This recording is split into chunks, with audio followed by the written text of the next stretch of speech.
What's going on, guys? This is Rob, and this video is brought to you by Osborne Industries. So Osborne Industries is looking for young people who are interested in applying to their research and development summer internship program.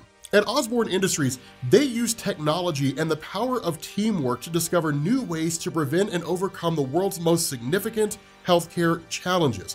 Their corporate consumer health, medical devices, and pharmaceutical teams leverage data, real-world insights, and creative minds to make life-changing healthcare products and medicine. They're disrupting outdated healthcare ecosystems and infusing them with transformative ideas to help people thrive throughout every stage of their lives. At Osborne Industries, your internship contributions will change the future of health in all the best ways, and you'll change too. Now, if you guys are interested in this program, make sure you check the link down in the description. And before you write it off, just keep in mind, you may be something of a scientist yourself. But getting into the video, we recently learned, or at least I recently learned after I'd been out for a week, sick, what a great way to start the new year, that we're apparently getting the Amazing Spider-Man 3 with Andrew Garfield. And in reality, this just makes good sense, right? It just makes good sense. I mean, we all kind of knew it was coming, right? There has never been a time in the history of Andrew's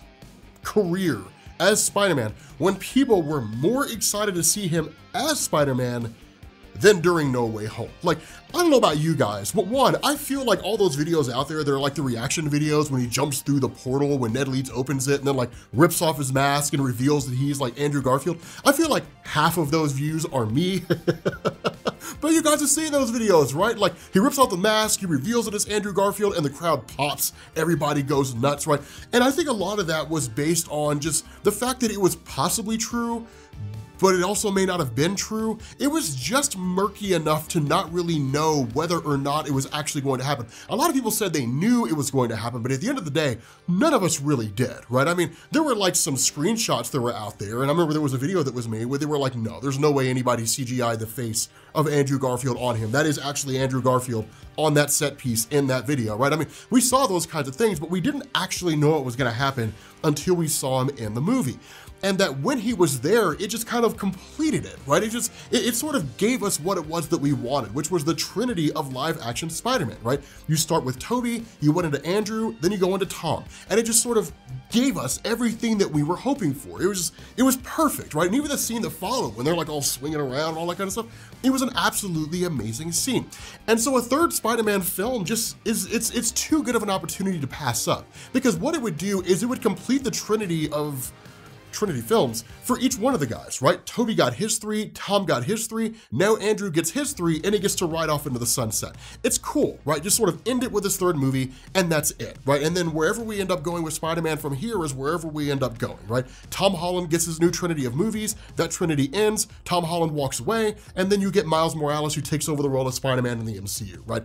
Done and done, right? That's basically it.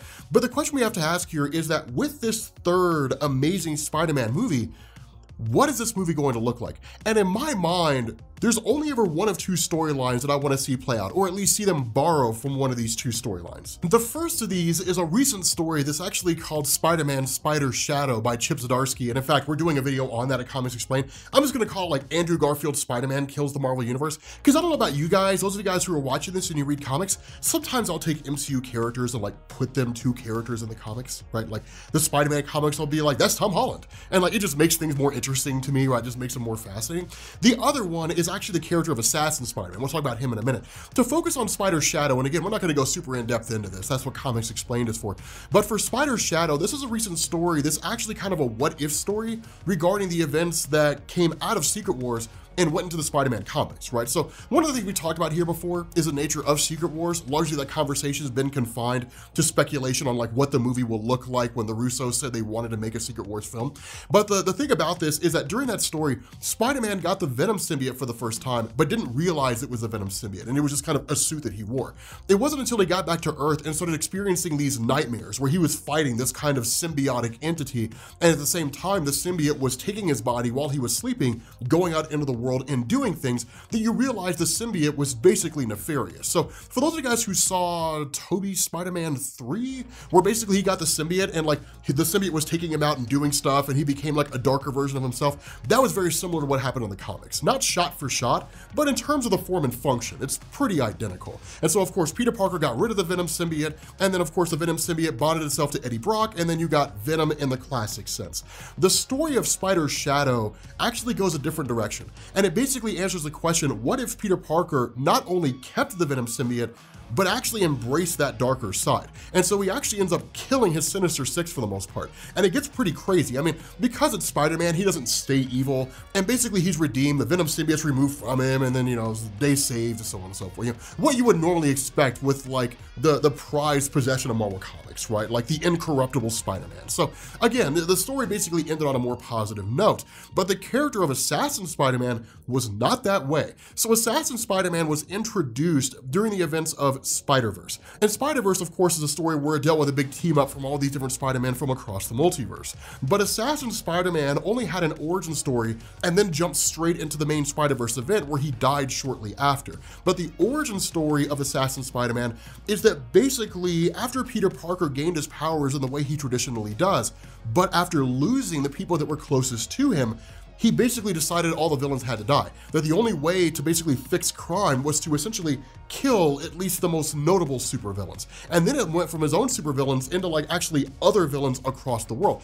And he actually ended up making what looked like a utopia in New York in a lot of ways, right? Because dead villains cannot commit crimes. And so because of that, he basically became like a killer, right? He was a Spider-Man who killed villains. Now, I'm not saying that the Amazing Spider-Man 3 has to be one or the other in the most true to comic sense. That's not really what I'm advocating here. More often than not, you will never really hear me say, I want to see a perfect adaptation of a comic in film form, largely because it would be kind of boring to me. I already know how the story plays out.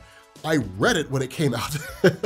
Sure, it'd be cool to see some elements of that story in film form, but it's not a necessity to me. It's something that I've learned to appreciate the longer that I've watched comic book movies. But the thing about this is it'd be very easy for Sony to borrow heavily from either one of those and give us that darker version of Andrew Garfield, because it's what we were told in Spider-Man No Way Home, that Andrew Garfield, following the death of Gwen Stacy, became dark, right? He became pretty brutal. And I would go as far as to say there were some allusions that he probably killed a guy or two. And so having that being a major plot of the movie itself would really stand in lieu of a villain. One of the things about American society is we're sort of obsessed with like the bad guy, right? Like the tangible bad guy. There has to always be a bad guy. There has to always be a villain, right? There has to be someone dressed all in black, right? Some living manifestation of the macabre that we can point to and be like, see, that's the villain, right? I mean, as Americans, we don't really know how to function if there's not an obvious bad guy, right? We just kind of break down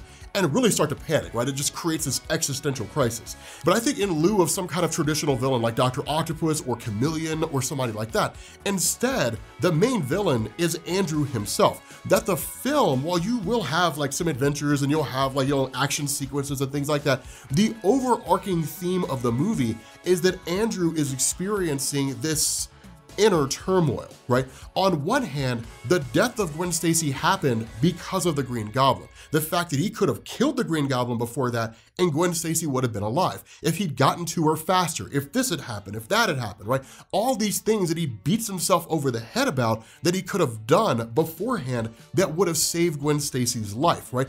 This is what he struggles with. All this is just kind of coming together, right? This giant melting pot, losing Uncle Ben, losing Gwen Stacy, all those things merging together to create this sort of perfect storm of, if I had done things differently, I wouldn't have lost Uncle Ben, I wouldn't have lost Gwen Stacy. That's one of the big differences between Peter Parker as it was played by Tobey Maguire and Peter Parker as it was played by Andrew. I get the Andrew Garfield movies were not necessarily as well received as the Tobey movies, but one, they were darker and they were more visceral. That in the movies with Tobey Maguire, they were more lighthearted. And the reason for that is because outside of Blade in the late 1990s, comic book movies were relatively new, at least least in the form of successful comic book franchises. I mean, you could go all the way back to the 80s with like Howard the Duck, and go back even further if you want to go with the old George Reeves Superman movies, right? But for this point, having like the X-Men franchise, the Spider-Man franchise, it was new water that was being tread here. And so having a more lighthearted approach to things, having a tone for Spider-Man that felt more like how you imagine Spider-Man being, as opposed to dark, visceral, gritty stories, it just made good sense. But by the time Andrew Garfield came around, there was perfect opportunity to give us darker Spider-Man stories. And I think that's what made his story so compelling in a lot of ways. That's what would make this compelling, but I digress. The important thing here is that what Tobey Maguire would contribute as maybe something akin to the learning curve or the nature of life, Andrew Garfield contributes to personal failures. And that just constantly weighs on him, and then it eats at him. And that's his source of darkness. That's how he became that darker version of himself. And the longer this goes on, the less time he takes to cope with this, the more that darkness takes over him. So that description that he gave in Spider-Man No Way Home, when he was telling Tobey and he was telling Tom, when he was standing up there and they met Tom for the first time, and he said, I became darker, right? After the death of Gwen, I became darker, I became more brutal, I stopped pulling my punches, I started hurting people, right? Like when he's saying that, you're watching that happen over the course of the movie, and you're seeing how easy it is to succumb to that. And I think, in all honesty, that works. Sure, it's not a traditional villain, but what we lack in the form of some physical force out there that he has to fight is made up for in tangibility, in relatability, because you've been there before, and I've been there before. Every single one of us has, at some point along the line, lost something, right? It's the nature of this life that we live. As you get older, things just get taken from you. Yes, it sucks, and it never gets easier, but we've all experienced that, and we've all found different ways of coping with it. Some of us found constructive ways to cope with our struggles, some of us found destructive ways to cope with our struggles, and maybe found a way to bring ourselves back. But the important thing is, we've all been in that position where somewhere along the line, we felt like we lost everything. And being able to see someone like Spider-Man, who's supposed to be this incorruptible person, this person where the harshness of life never really hits him as hard, because somehow or another, as a hero, he always finds a way back. To see him basically fail is huge, because what it does is it completes the nature of Gwen Stacy's death. The reason why I say that is that in the comics, right, when Gwen Stacy died, her death was landmark, right? I mean, when I say landmark, I mean had never happened before in that capacity. And in fact, the death of Flash's wife, Iris West, happened after the death of Gwen Stacy. That's how big it was, right? Never up to that point in the history of comic book publishing, the history of comic book publishing, had a hero failed in such a spectacular way that their love interest died. Not only had that never happened before, it had never happened because of the actions of the hero himself. In the Andrew Garfield movie, it happened a little bit different. He shot his webbing and he was just a hair too late, right? And her head smacked the ground, and that was the end of Gwen. In the comics, Peter basically broke her neck. He shot his webbing into her foot, and the jerk had snapped her neck. Now, of course, depending on who you talk to, the Green Goblin was actually the one that killed her, because in the comic, he was like, she was already dead before he got here. But the important thing here is that it was a catastrophic failure of Spider-Man. If you take that and then you put it in this movie, and it's basically the death of Gwen Stacy gives us this dark and this version of Spider-Man that has essentially fallen from grace, it totally completes the significance of Gwen Stacy's death. Because the reality is, with that movie, you never really saw how he came to terms with it. You saw him struggling with it, but you never saw how he came to terms with it. It was just like, damn, Gwen Stacy died, that sucks, man, the world's a bleak place, roll credits. That was it, that's all you really got. And so adding that in, giving us this third movie that builds on that and shows us that darker side of Andrew would be phenomenal. At the same time, once you get around to the point where you would normally get the climax, right, the point where he fights the villain and the day is saved, right, instead, you basically get that scene in the alleyway. Because here's the funny thing about this. I don't know how many of you guys spotted this. In the scene in Spider-Man No Way Home, when Ned Leeds opens the portal due to the arbitrary need for Marvel to give him magic, and that in turn you see Andrew Garfield standing out there in the alleyway, that scene where Andrew Garfield's standing there, that's the scene from the comics when Peter Parker was gonna quit. After Gwen Stacy died, right, the Spider-Man No More storyline, it was this huge, massive storyline. Literally, the cover of the story, like if you guys have probably seen it, the cover of the story is Peter walking with his hands in his pockets, hunched over, and his Spider-Man suit thrown in a trash can, right? It was a landmark story. That's where that's from. And so all you really do here is you say, okay, that was the moment when Andrew was gonna quit, because that's the moment when he killed a guy. Now, that would be a pretty controversial thing, right? Like Spider-Man killing a guy? Yes, it's not that far beyond the realm of possibility to believe that could happen with Andrew becoming that much darker. And it comes from multiple places, right? I mean, if we're talking about Tobey Maguire's Spider-Man from the early 2000s, sure, that's not really gonna happen. But we're in an age of comic book movies now where literally Thanos showed up on Earth, took the last of the Infinity Stones, and blinked out half the life in the universe. We're in an age where Deadpool movies make light of killing people, right? It's not that uncommon to see circumstances where either innocent people are killed due to the collateral damage of heroes and villains fighting, and they just don't talk about it, right? Like any of the moments from the entire Avengers film and the battle with the Chitauri, it's a hard sell to convince me no one innocent died in that entire Battle of New York. It's just no one discusses it, right? It just kind of gets swept under the rug, and we know it happens, but nobody really brings it to anybody's attention, right? Or you've got Deadpool anti-hero movies where he makes light of killing people, or you've just got straight up brutal situations where Thanos shows up and wipes out half the life of the universe, right? So death is a common theme in the comic book movies that exist out there these days. And so when you look at stories like Superior Spider-Man, right? Dr. Octopus takes over the body of Peter Parker, gets into a fight with Scorpion, and then knocks his jaw off his face and comes to the realization, holy shit, like Spider-Man could have killed any of us in one punch at any point in time. Then you realize Peter was pulling his punches all that time. It's not that hard to believe that he could do that, right? Then you look at somebody like Spider-Shadow, where he actually kills people. It's entirely possible, right? It's not outside the realm of possibility, but I'm digressing. The important thing here is that in that moment, right, when he's standing in that alleyway after he kills a guy and he's like, done, that's it, enough, right? I've gone too far here. The portal opens behind him, right? And then that's all you get from Spider-Man No Way Home. You don't get anything else because we know what happens, right? I mean, literally, like he goes to the portal and he's like, yeah, man, I've kind of been walking around here in this new version of New York. I don't really know what's going on. I got a Reuben on Rye while I was here, and it was as good as I would expect a Reuben on Rye to be in the city of New York. It was amazing, but like, it's not like he was doing a whole bunch of stuff, right? Well, I went to San Francisco and did some crazy things, so like he was there for like a few moments and then walked through the portal, and then he was hanging out with Ned Leeds and MJ, right? So close that scene. And then it's like a few seconds, the portal opens back up. And the reason why I think that works is because it's this drastic juxtaposition.